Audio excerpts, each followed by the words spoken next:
Welcome, welcome, welcome, everyone. So excited to see so many familiar faces. My name is Dina Magnus. I am the Student Engagement Program Manager at RIP Medical Debt. Also here with us today is Sophia Del Valle. She's the Development Coordinator at RIP Medical Debt. Our intention is to deepen your understanding of what medical debt is by inviting various experts to share their knowledge with you. It's really my honor and pleasure to invite Eva to present to us. So Eva is the Vice President of Policy and Program Management at RIP Medical Debt. So I'm super excited to be here today. So first of all, thank you for taking time to just spend an hour with us. Kudos to you all, because I think it's super exciting and a really fascinating topic. So I'm curious about your reflections and your questions. It's a multi-layered issue, so we'll just talk a lot about that. And yeah, I'm excited to be here. So next slide, Dina. Oops. So I think you all know this. I'm just going to it always bears repeating, because even as we do this work on an everyday basis, we find that we need to continue to remind people about what we do and how we do it. So we are a national nonprofit that's called a 501c3. And we focus on abolishing debt for individuals across the country. We do it with two criteria in mind: 400% of the federal poverty level, which is about $100,000 for a family of three. And if a bill is more than 5% of the income, we're able to do this by fundraising dollars and buying debt for pennies on the dollar. It's pretty much flipping the script to the debt buyer. So that means that $1 donated erases about $100 of medical debt, making our model really attractive because it has what we call a really good ROI, which means return on investment, which is part of why people really get excited about doing this, because they see an impact for very little money. Next slide. So we always sort of start all of our work thinking a little bit about one of the aspects of our work, which is the storytelling. So when our letters go out to individuals across the country, it includes a QR code. And this QR code means that people can come back to us and share their experience about medical debt. And actually, Gregory and I were just in Michigan a couple of weeks ago and talking in a community forum. And so we put together these stories. This story in particular from a person in Northville, Michigan, that we abolished over $2,000 of debt for, just to kind of give people an understanding of how people feel when their debt is abolished. And this is just really important. It's an important part of the work in terms of helping people understand how medical debt is harmful, but also how this relief, even though it's not a policy solution, which we'll talk a little bit more about, it is important because it reduces the pain and the stress and helps mitigate some of the harm, and really can be a way to bring some hope into somebody's life when they're feeling overwhelmed by all of these debts, of which medical debt is one of many. So when we focus on this population that lives at low and moderate incomes, it's really about them trying to manage multiple types of stresses in their lives, including financial and medical, right? So this is just one piece of how we can help. Go back really quick. I just want people to take a look at this map. So this map is actually drawn from a think tank that, if you don't know, you should, called the Urban Institute. And they developed this map, and they've created this tool. You can actually go onto the website and play around with the tool and look at where you live and visually see how much medical debt is in collections in your community. So this is an important distinction when we talk to counties or city states or even around donors about the debt that we want to abolish. We actually can sometimes double or triple that number when we estimate how much debt is out there. And that's because this is just capturing how much debt is in collections. So when you go through the debt process, right, there's a lot of debt and unpaid medical bills that are living out there, but they don't actually end up on people's credit reports. This is the data from the credit reporting agency, and that's been sort of pooled together to give people a visual idea of how much debt is out there. Any questions about that? Okay. So this data is actually from another organization, which is worth knowing, which is called the Kaiser Family Foundation. So there's not a lot of data out there about medical debt. It's one of the frustrations with trying to understand the problem. A lot of the data that we do have, we draw from credit reports, but we know there's so much more debt out there than actually lives on credit reports. So the Kaiser Family Foundation actually around 2016 decided to start doing surveys, and they would do these nationwide surveys to try and understand what was happening with unpaid medical bills and medical debt. So that they kind of went dormant for a while, but then in what was it, Gregory, probably like 2021, 2022 is when they did another big sweep of medical debt survey work. And they did this nationwide. And this work actually fed into another organization called Kaiser. It's Kaiser Health News. Yeah, Kaiser Health News, KHN. And the lead journalist on that work, his name is Noam Levy. And he actually has another great resource that you all should look at, runs a whole series called Diagnosis Debt. And that is all of the journalism that comes out of that KFF survey that was done around 2020, 21. And that's just a really important data point, because this data, it's also just been updated too. So in this survey work that they did of individuals, they found that 100 million people have some form of medical debt or unpaid medical bills, right? It's a lot of people, right? That means 1 in 4 people are struggling with medical bills. And then on the left side, you see data that's actually drawn from the census data. So the census does its data collection, right, and estimations, we know, and we always think about census data in terms of every 10 years. But in the interim, they actually do a lot of household surveys. So one of the household surveys that they do is called the SIP, which is like the survey of income. Oh, Gregory, I can't remember. We can get it for you. I can't remember what SIP stands for. But what it's pretty much doing a survey of households across within the census data pool to just ask questions about their household financials and how they're doing. And there is a question around medical debt and unpaid medical bills in that survey. So Kaiser Family Foundation takes that household survey and they sort of pull it down to the individual level. And then they've made estimates that there's actually, when they look at that data, there's about $220 billion in medical debt out there.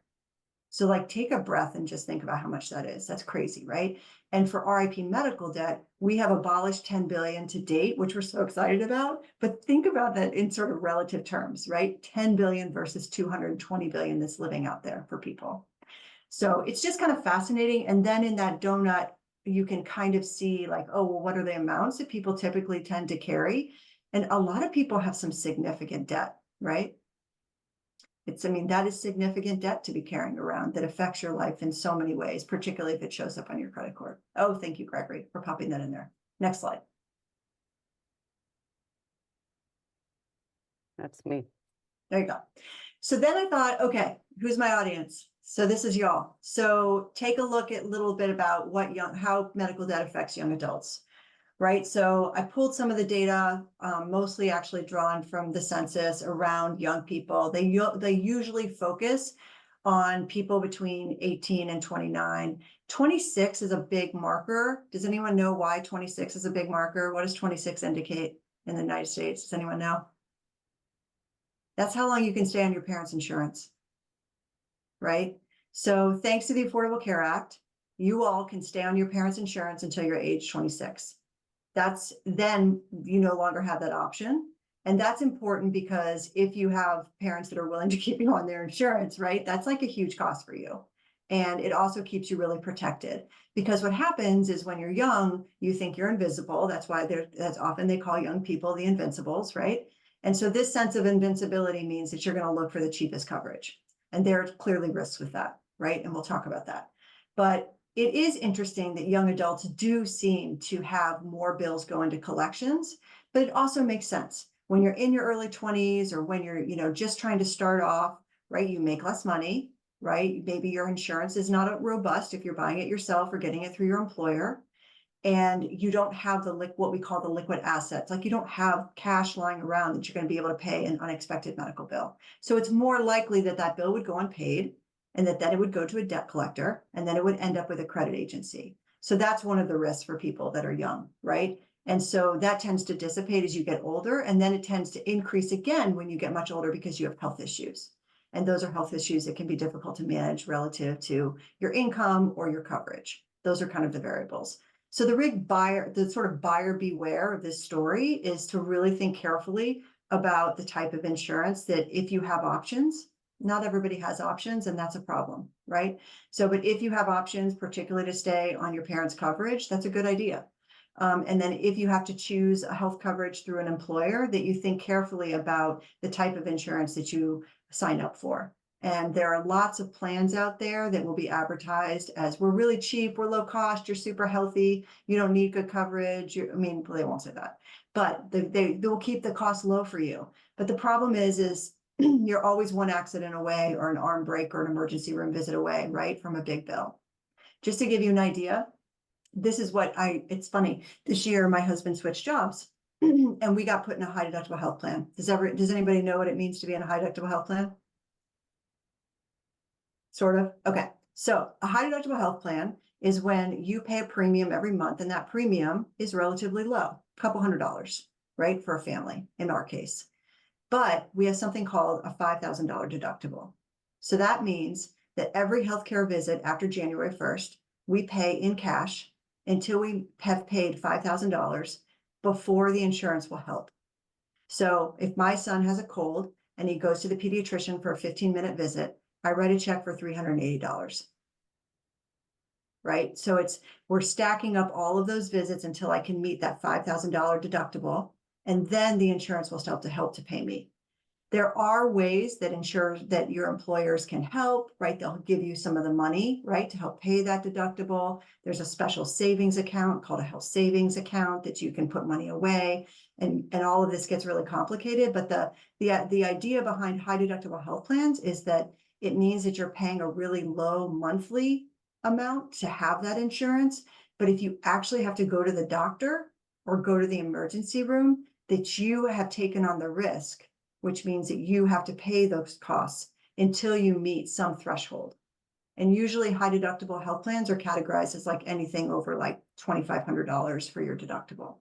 So, and we can talk more about that at the end, but those are some of the things that you have to learn as a first-time buyer. And there are lots of great resources and guides out there. And there's actually a great organization called Young Invincibles, which I want to make sure that you know about before we leave today. And they do a lot of really great work around young adults and helping them understand health insurance coverage and helping them enroll in coverage. So, any questions about that before we move on? I know it seems really scary, but it's all manageable. Could I just Yeah. ask, is the advent of health insurance, was there always a deductible in that logic? Because deductibles just sound like the most silliest thing to me but that's a whole bigger conversation. I don't want to derail, but I'm just wondering, is the advent of health insurance tied to is deductible baked into that, or was there something that happened that I think provided that so. logic? If we go back to the 1960s when hospital insurance was first formed, see, you should know this because we read The People's Hospital, remember? So that was one of our book club books that we're reading at work. So, which I highly recommend. I think that over time, deductibles and cost sharing, which would include like when you go walk into the doctor and you pay a copay, there's another terrible kind of sort of hidden fee called coinsurance, which means that you have a hospital visit. And so you walk in and you pay a copay to enter the hospital. You have a deductible, which is the sort of amount that you have to meet. But then there's a coinsurance on top of it, which means that you pay 20% of the total bill. So that's sort of a hidden fee. I think all of those things developed over time, Gregory, as a way to bring down that premium cost. Because at the end of the day, that's what people feel every month. And so they think that they're paying less if they have that low monthly payment. But the reality is that when you actually have to use insurance, you have to think about all those different variables in order to manage your own financial security, right? That's a good question. Thank you. And we like that book, so we recommend that book. Next slide. So say the name again. The People's Hospital. I'll put it in the chat. Yeah. Thank you. Okay. So this is just to give you a general idea of, this is a survey question, and it's largely about people who are working that what it means when they're scared of how much healthcare costs. And it creates a lot of anxiety for people, right? Or causes them to delay care. And this is one of the number one things that we worry about at RIP Medical Debt. So part of the reason we want to abolish debt is so people go back to the doctor, right? That's one of our goals. We want to reduce mental health stress. We want to improve people's financial situation, sure, but we're very clear that we know we can't solve it entirely. But what we do hope we can do is get people to return to get the healthcare they need. Right. So here you can see what people are doing when they're worried about the cost of healthcare, that they're cutting back on what we call basic needs. So it means that they're eating different. We did a survey through with our friends at the American Cancer Society last year, and the number one thing people said that they changed because they were fearful of medical debt was the food that they ate. So eating less brand name foods, right? And trying to think about ways that they can cut costs. So we often talk about that as sort of trade-offs around basic necessities. Other things people are doing is putting themselves in difficult situations by working multiple jobs. When we were in Michigan last week, Gregory and I listened to a story about a woman that took on 2 jobs to pay her medical bills, and her husband did the same. And so you think about the effects on the family life and your stress by doing so. And then a lot of people just don't, what we call, adhere to medical advice, which means that they don't follow the directions and the agreements that they've made with their doctors because they can't afford it. And a lot of that tends to be around pharmaceuticals and changing how they take them and rationing them. Next slide. So who really struggles with medical debt? I mean, by far, the uninsured are always going to struggle with medical debt more than the insured, but the insured people are really catching up, let me tell you. And that's certainly something that we're seeing a lot of. So we know that increasingly we're hearing stories of people moving into these health plans or picking up these health plans that they can't afford to use. So much like that conversation we just had around what is a high deductible health plan, more and more people are signing up for those plans because they appear cheap on paper. And so it's less of a financial hit. But then when they actually have to use the healthcare that they need, then they can't afford to pay those bills to the hospital or to the provider. So even once it's gone through insurance and insurance has paid their part, right, then what we call a self-pay balance, the balance that's left for the individual to pay, is something that they cannot afford. So that's the story with insured people and why we're seeing such a growth in the number of people with insurance. But the whole system itself, when we think about safety net hospitals and people helping low-income people who don't have insurance, is really designed around the uninsured. So that's part of the challenge for the insured right now, is because a lot of policies and a lot of systems and processes are focused on the uninsured. But even with the uninsured, they don't do as good a job as they should, because we still have a number of people that are uninsured, particularly in southern states where they have not expanded the Medicaid program. There are huge gaps in coverage. So that means that a lot of people living in the South, in particular, these are also disproportionately communities of color. Black households specifically really struggle disproportionately with medical debt and with debt collection, are often targeted more than other people. And those are the households that are really struggling. And if you have a chronic illness or you're in poor health, which is also correlated with, if you are lower income, you are more likely to have a health issue. So it's sort of, chasing your tail kind of problem that it's really hard to sort of get your arms around. Next slide. So before we talk about, I'm going to walk through this. Go ahead and scale it up. Are there any questions about just the trends of medical debt and who has medical debt before we talk about actual policy to address medical debt?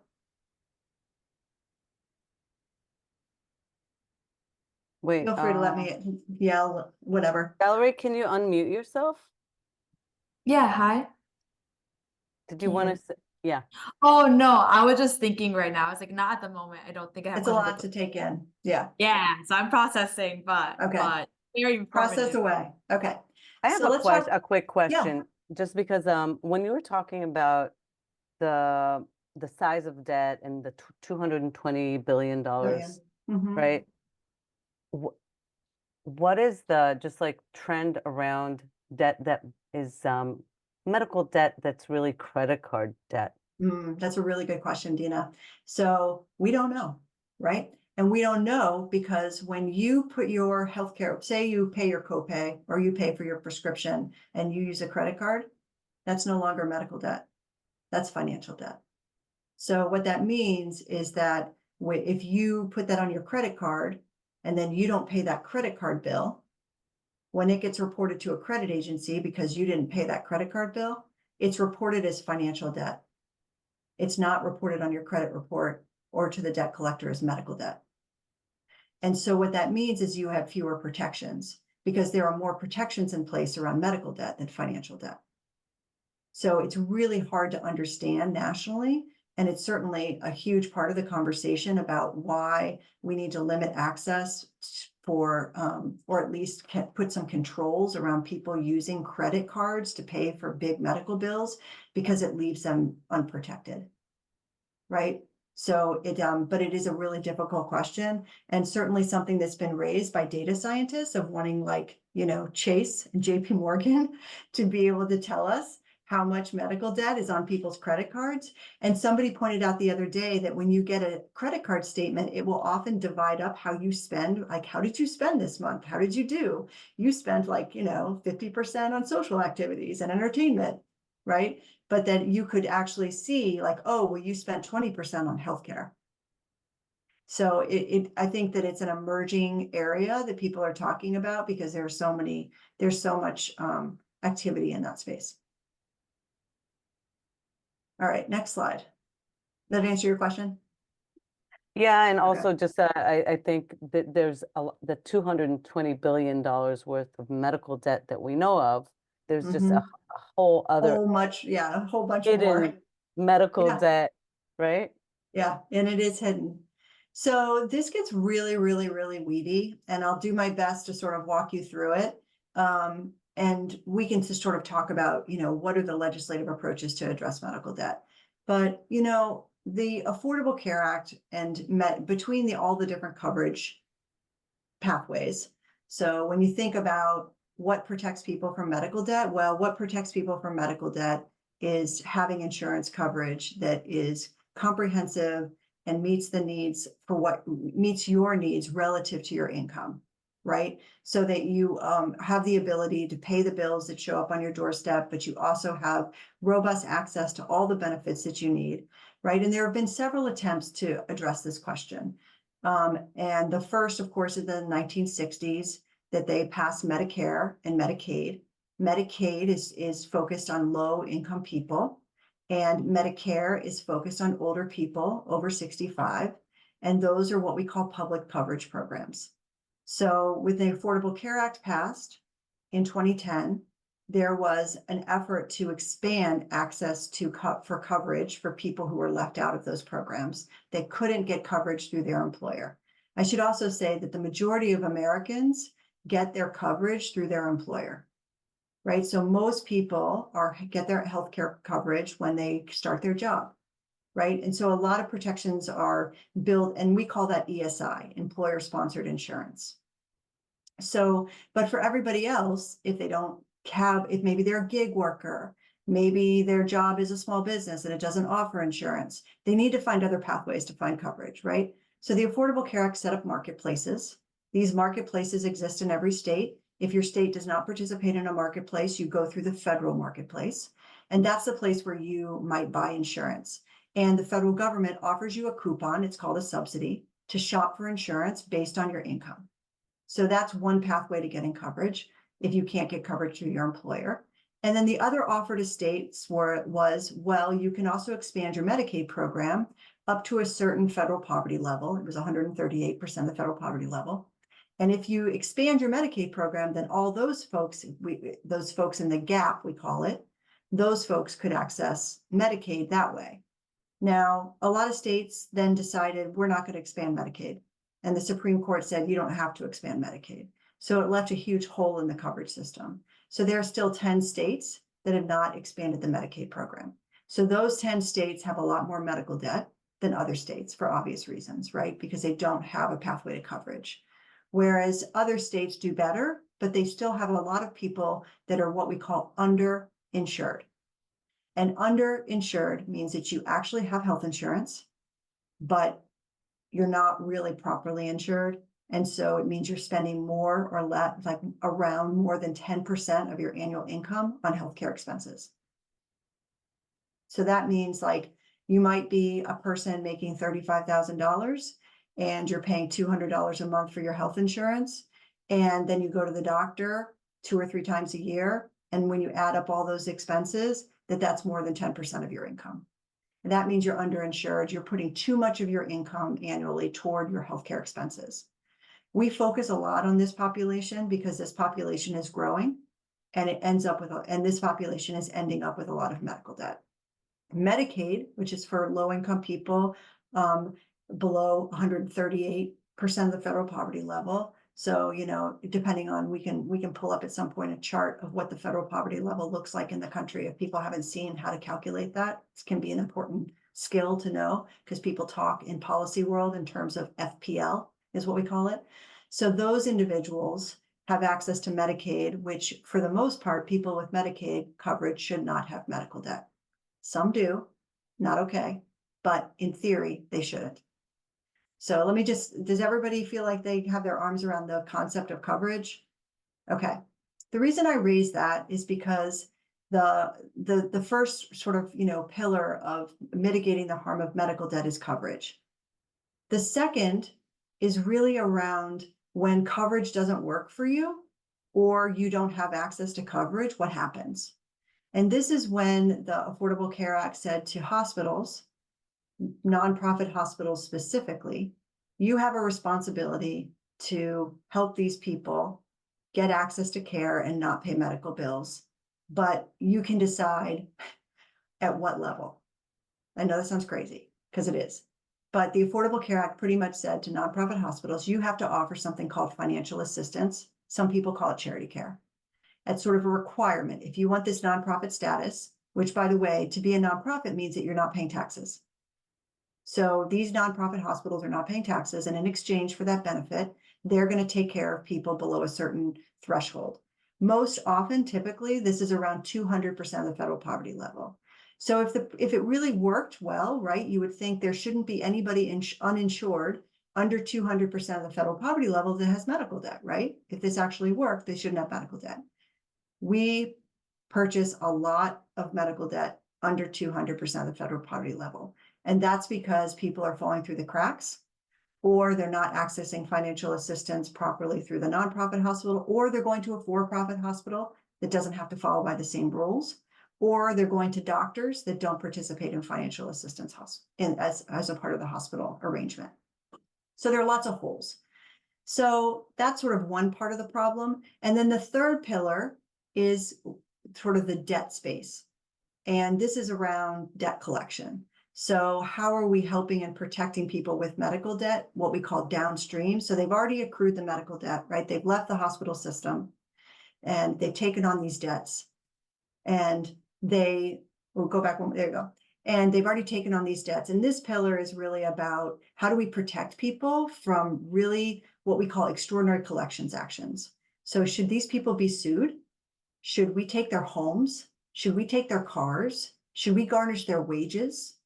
Right? But these are things that happen to people. And these debt collection things happen to people when their bills are being collected on by debt collectors that are hired by hospitals, physicians, and other providers. So those are the three spaces that we try to focus on. So there are a lot of different federal agencies that have a hand in shaping policy around these different domains.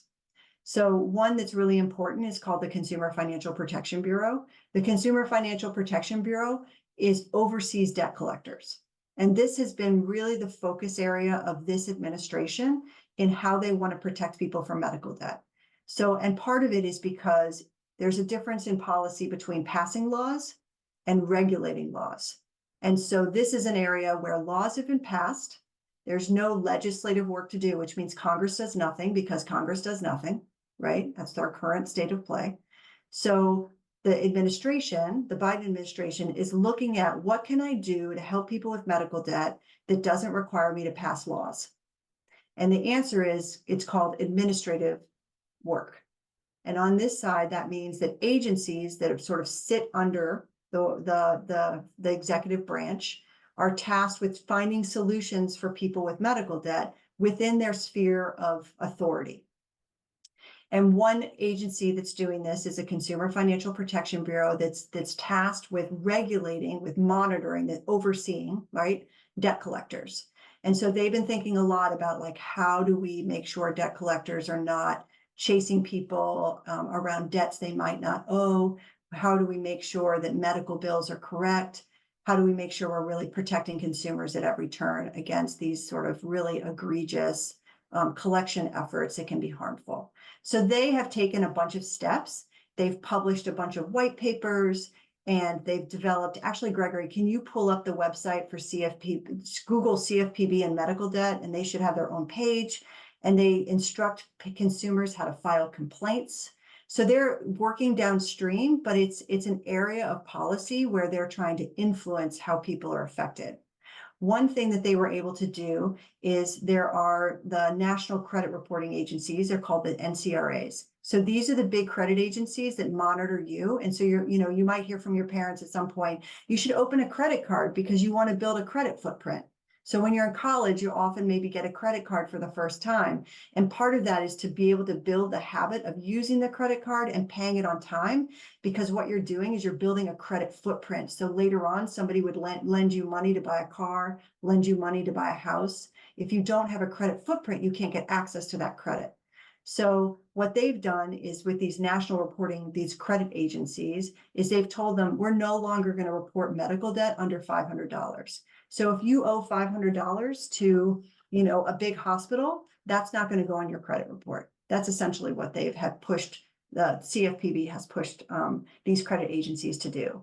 So these are the types of actions that CFPB is taking. So in 2022, they kind of coerced the national credit reporting agencies to no longer report debts under $500. The vice president said that medical debt is not a good indicator of whether or not banks should loan you money. There's a lot of banking that actually is anchored in the federal system. So whether it's small business, whether it's USDA, sort of like agriculture or rural or farming. So, and veterans that might use the federal government to get access to funds or credit, they've also said, we're not going to take into account your medical debt. So essentially, they're trying to downgrade the importance of medical debt in your credit footprint, in your credit picture, which we think is great. That's a really good thing to do.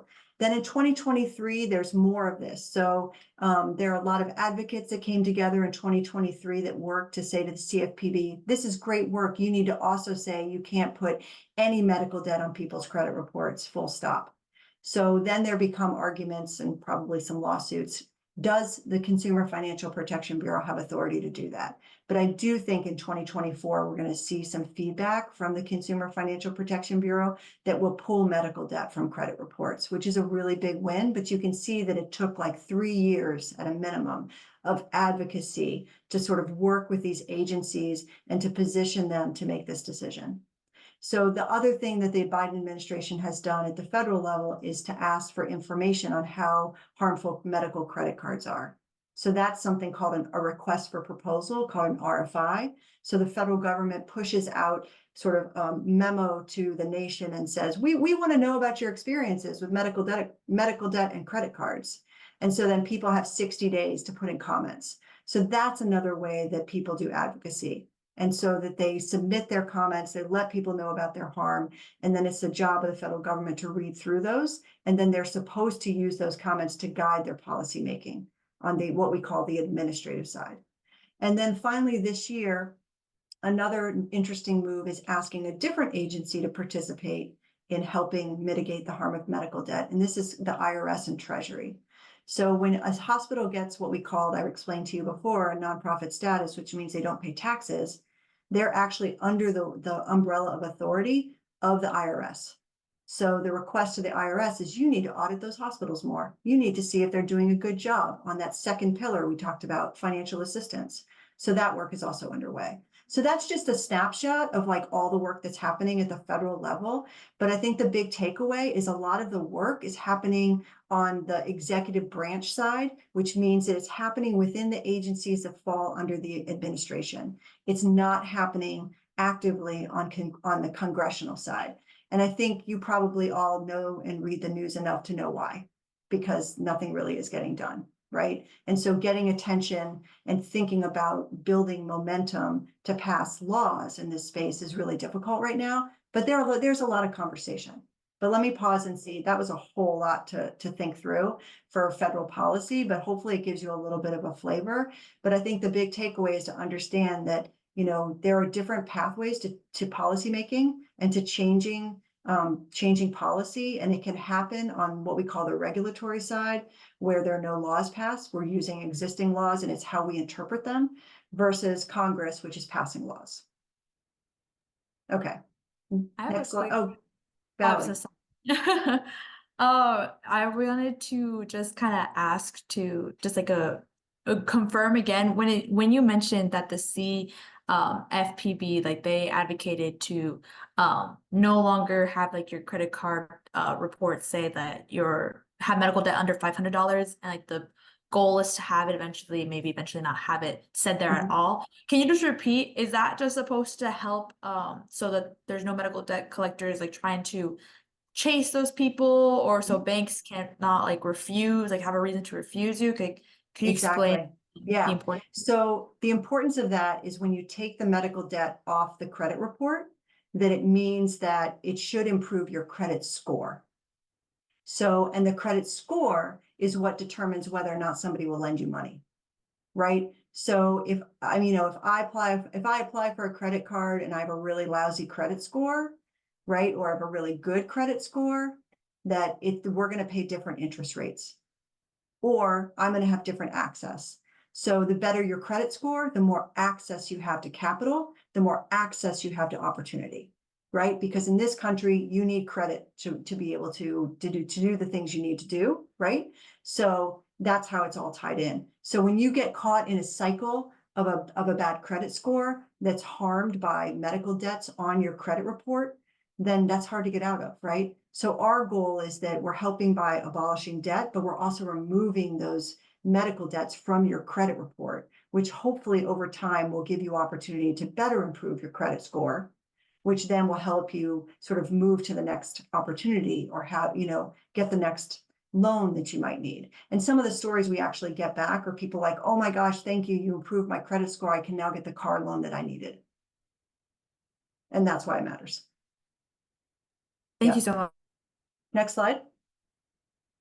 So now we're going to walk through something different, which is a different sort of mode of policy, which is what happens at the state level. So states often are referred to as like the laboratory, right, for doing policy making, and things happen in states often before they happen at the federal level. So by way of example, that the Affordable Care Act, I live in Massachusetts. I don't know if any of you do, but I live in Massachusetts, and the Affordable Care Act is actually modeled after legislation that we built. And we built a sort of a universal coverage approach in our state. And you'll see much of the sort of the handprint, footprint, blueprint, whatever, in the Affordable Care Act actually comes from Massachusetts. So that's why we always say the states are the laboratories.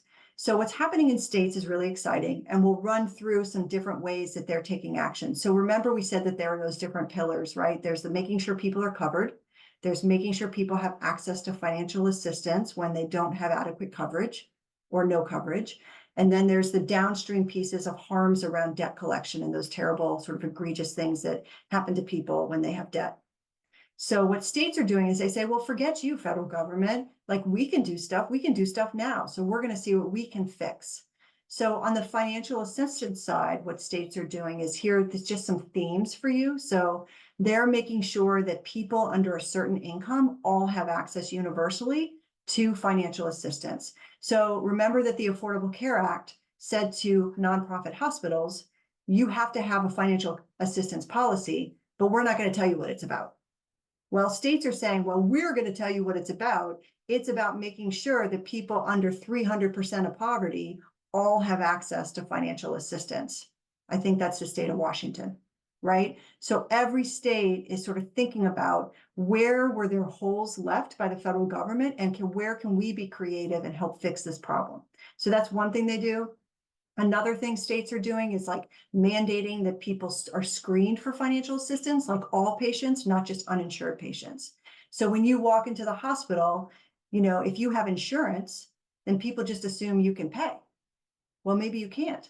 So maybe we should be screening everybody for financial assistance, since we know we have such a problem that's growing for people that are underinsured. Other things is that they're requiring some states require all hospitals, not just the nonprofits. So for-profits, nonprofits, all hospitals have to require offer financial assistance is another really important change that's being made. And then there's another thing called automatic eligibility, which is that if you walk into a hospital and you are already enrolled in a food stamps program, which we call SNAP, shouldn't you just automatically get financial assistance? We say yes, and a lot of states do too. So they're looking for other government programs that can be portals for fast tracking to financial assistance instead of making people fill out a lot of forms. And then on the debt collection side, some of the themes we're seeing are going to make a lot of sense to you, like stop suing people, stop garnishing people's wages, right? Stop foreclosing on their homes, protect their assets. There are things called homestead laws in states, and this means that debt collectors can't take your assets up to a certain amount. So in Arizona, by an overwhelming number, they passed a ballot initiative that raised the percentage of people, like raise the numbers, like how much money you're allowed to keep, how much in your house you're allowed to keep, that's sort of coveted, that a debt collector can't take from you. So those types of laws are also being passed. They're called homestead laws. Also capping interest rates on debt collection. So should we really make people pay an interest rate on their health care that they got, just like you would if you were late for a car payment? So there are a lot of states that are capping those interest rates and saying, no, that's not ethical. So those are sort of just some general things. Oh, and then preventing medical debt on credit reports. Next slide, which we talked about. And a lot of states are doing that just on their own. So we're just going to whip through like some maps so you can get a general feel for what are the states doing this. And I just want to draw your attention to the source, because there's this wonderful researcher that we like very much. Her name is Manasa Kona, and she's over at Georgetown. And she does this research where she looks through all the state laws and she's looking for themes, so that if you are in a state and you're like, I want to change my state laws, you can go to her map and you can see what's already been done. And then you can start to get familiar with what other states are doing to get ideas. Like that's how we generally get ideas for how to kind of spread the word or change policy. And then it becomes more of a strategic calculation about what's possible in your state. And things are very different depending on what state you're in. But here's an example of states that have adopted some of these standards. So we talked about standardizing a minimum for like all people under 200% of the federal poverty level, or 300, whatever they choose. But it means that when you go from hospital in one county to the next county, they don't have a different financial assistance threshold. It's the same. And that's really important for patients because it creates some consistency and reliability. Next slide. This is making sure that there are limits on liens and foreclosures. So liens means, and foreclosures means that they're not going to come and like take your house or take money out of your house, right? So that's really important for people, that we want to make sure people are housed, right? That people have cars to get to work and have those assets. So here's just an example of some of the ways that states are protecting people. Next slide. This is limits on credit reporting. We talked about the importance of credit reporting. Here's some states that are taking action. Even though we know the federal government is moving toward an action, how are states saying, we're not waiting, we're going to do this now? So that's more of that. Next slide. And these are called preconditions before a bill can go to collections. So there's a certain number of days that a hospital is required to honor and send a certain number of bills before they're allowed to say, look, you're not going to pay your bill, we're going to move your bill to a debt collector, right? So these are all of these preconditions that before you can move the bill to collections, did you screen them for financial assistance, right? Did you offer a waiting period?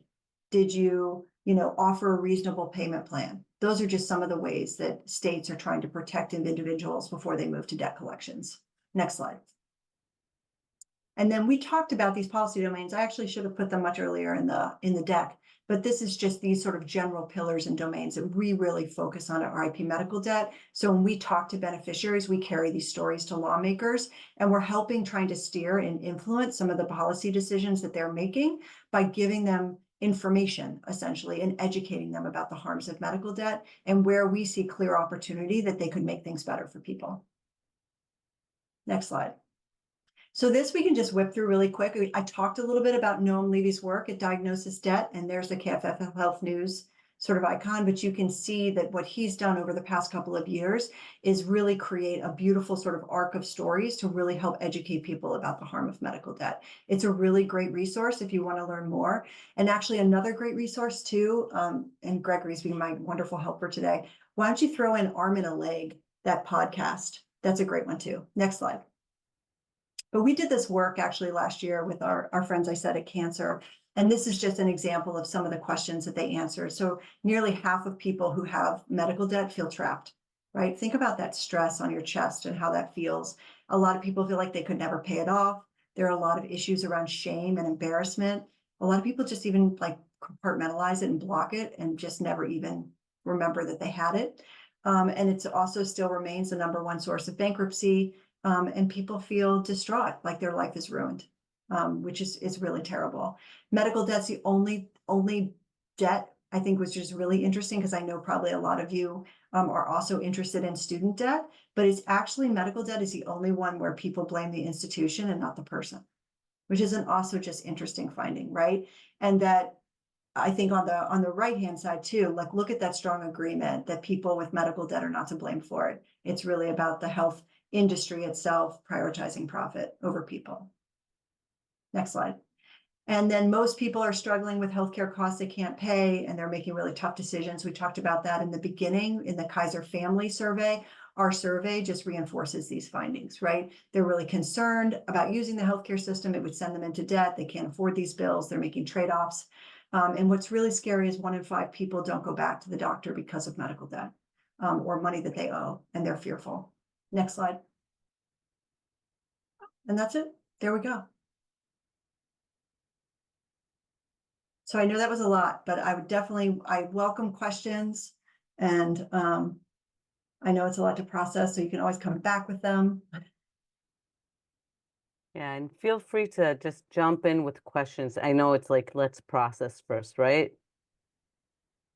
What were some of So, the questions? Hopefully I answered all the questions too that were presented before, but you can feel free to raise those too, Sophia and Dina. yeah. But Valerie, you have your hand raised.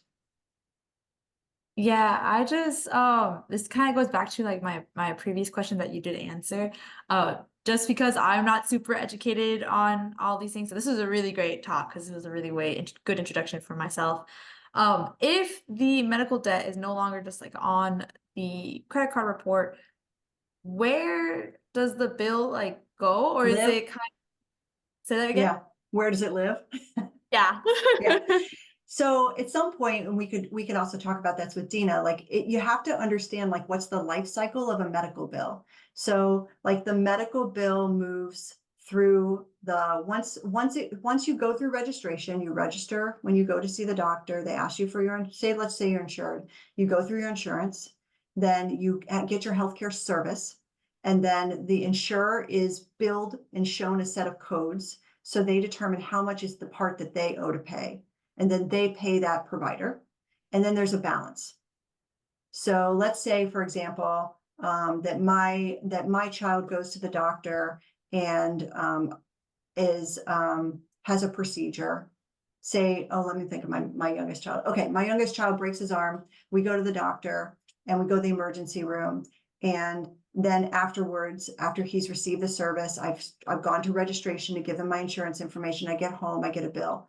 So when I get that bill reflects what I owe after my insurance has helped pay, and I have a balance, and that's my responsibility, right? So that's called the self-pay balance. So once I have that balance, say I can't afford it, and I put that bill in a drawer because I just want to ignore it, I don't want to remember, and then they're going to send me multiple bills, probably 2 to 3. Once they've sent me 2 to 3 bills, then they're like, okay, we got to put Eva over into collections. And the hospital still owns the bill. It still owns the debt, because debt is bought and sold, which is really weird, but it's kind of how it works. So because the hospital owns the debt still, like the debt, if I were to pay it tomorrow, they would benefit from that, right? They hire on contract what we call third-party debt collector. That debt collector makes an effort to collect on that bill. So instead of the hospital spending their time calling me, a debt collector is calling me, but they're working for the hospital. So they're going to try for 6 to 12 months to get me to pay that bill. I ignore them. I still don't pay that bill. They also say to me, well, I'm going to put a mark on your credit report because you're not paying the bill.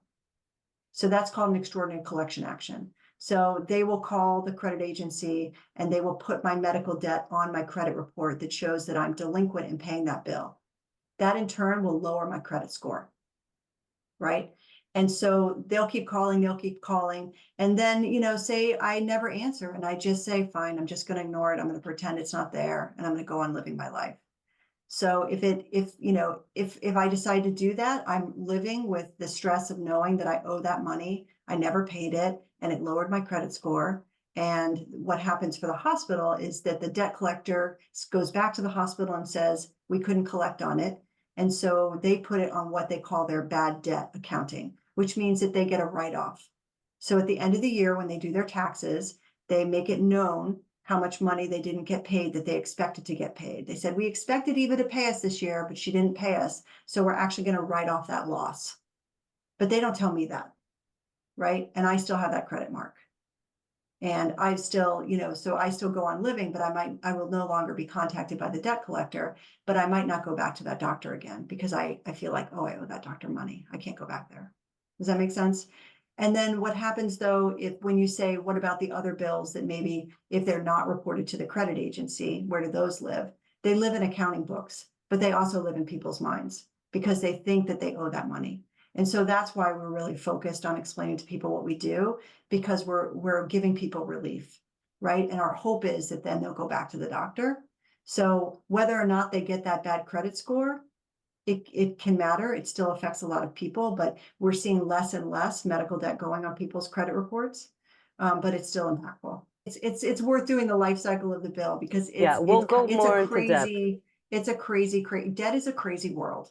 And it is its own business, right? So when a debt buyer, so there's a difference between a debt collector who's trying to collect on those debts and a debt buyer.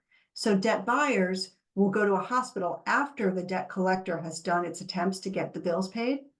And they look at your accounting books at the hospital and say, you've got some bad debt there. We'll buy it. Give us all that debt, give us all those names of people and, and how much they owe. And we'll buy it off your books and we'll give you a little bit of money for that. And so it's actually a market. So debt buyers buy debt off of hospitals' books, and then they go and restart the debt collection process, which means that they're calling people again, they're garnishing their wages, they're taking them to court, they're trying all kinds of tactics to get those people to pay the bills. And so it just restarts the debt collection process when the debt is sold, unless they sell it to us. If they sell it to us, which is what we're trying to get them to do, then we abolish it. And we say no more. Christina, you had a question about options that providers can give to patients. Oh, in the setting. That was a great question, Christina, because we are actually doing roundtables with physicians right now. And we're having this conversation about how do you have the conversation, or does medical debt come up in your conversations with patients when you're trying to provide them the care they need? So it's almost like I would say to you, wait a little bit longer and I can give you the answer. But I would also say that there's a lot of research out there about conversations about cost with patients. And what the data shows is that patients have different preferences, and providers and physicians specifically don't always feel well equipped to have those conversations, and some don't feel like it's their job. So I think we're still in the very early stages of trying to understand where those conversations happen.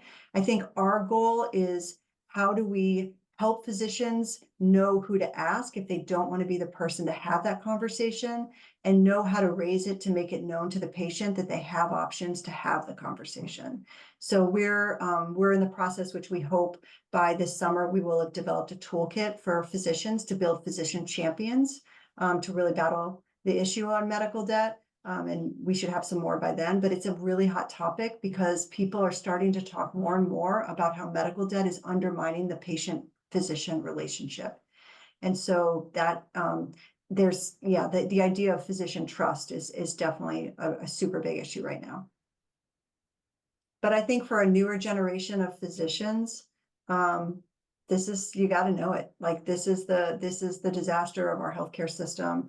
And because we have a broken healthcare financing system, I think that you can't hide from it. So it's best just to understand it as much as you can, so that you can help your patients navigate in what is a really tenuous situation for them.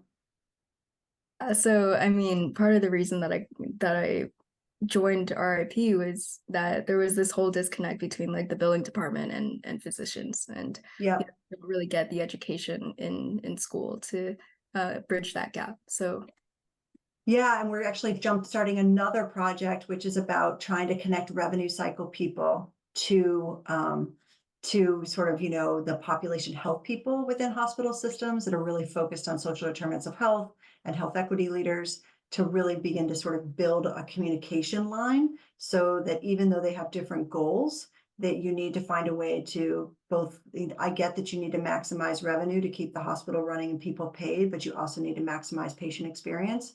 So how are you doing that without harming patients, right? But I think there's a lot of really interesting emerging work in that space that is that should come shortly. yeah, I would love to hear it. Thank you. Yeah, thank you, everyone. It's great to meet you.